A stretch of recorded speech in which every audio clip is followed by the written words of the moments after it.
President of the United States wants to keep building. A federal court says he can't. Now the fight has reached the Supreme Court. And the real question isn't about a ballroom.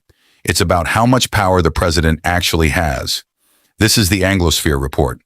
Last fall, the Trump administration demolished the White House East Wing. In its place, a 90,000 square foot ballroom. Cost $400 million. Funded, the administration says, entirely by private donors. The administration began the project before the National Capital Planning Commission had completed its review. A historic preservation group sued, arguing the president had no authority to make a change this large without Congress. In March, U.S. District Judge Richard Leon, appointed by George W. Bush, sided with them. His words exactly: "No statute comes close to giving the president the authority he claims to have." He paused his own ruling for 2 weeks.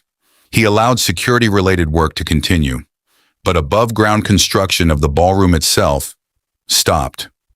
Weeks later, the Planning Commission, led by a Trump appointee, voted 8-1 to approve the ballroom's design.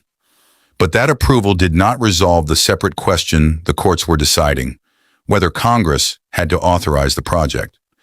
This is where the power structure actually sits.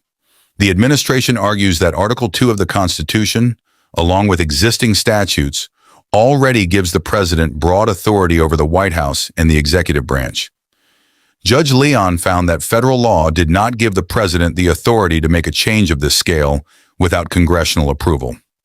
On August 7th, a divided federal appeals court ruled. 2 judges, Patricia Millett and Brad Garcia, upheld the injunction. Their words on the record: "Each president is a temporary tenant, not the owner of the White House." They wrote that national security claims are not an automatic get-out-of-law-free card.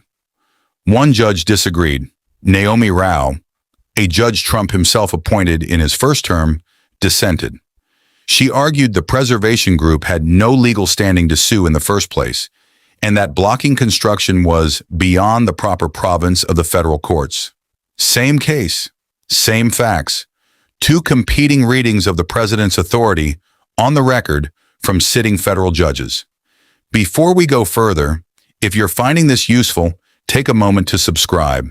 Stories like this one, that actually explain how power works rather than just reporting headlines, are what this channel is built around.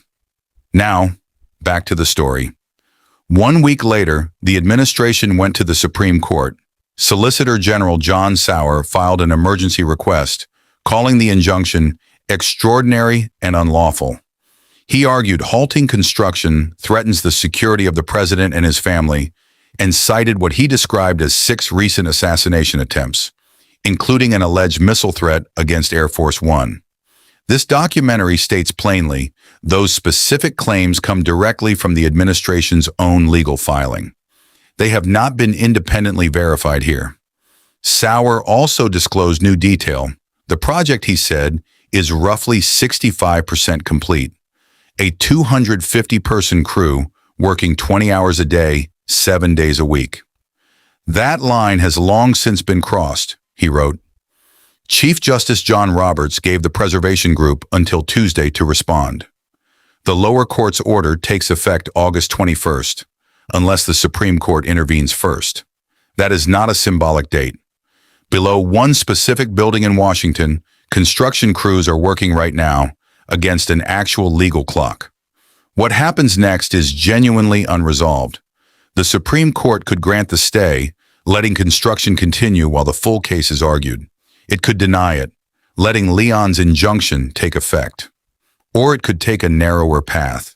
A partial stay, additional briefing, more time.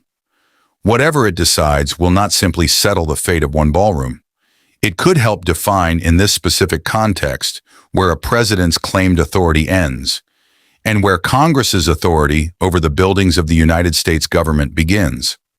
A building, half finished, sitting between 2 branches of government that both claim the final word. When the Constitution splits power between institutions, and those institutions genuinely disagree, who actually gets to decide?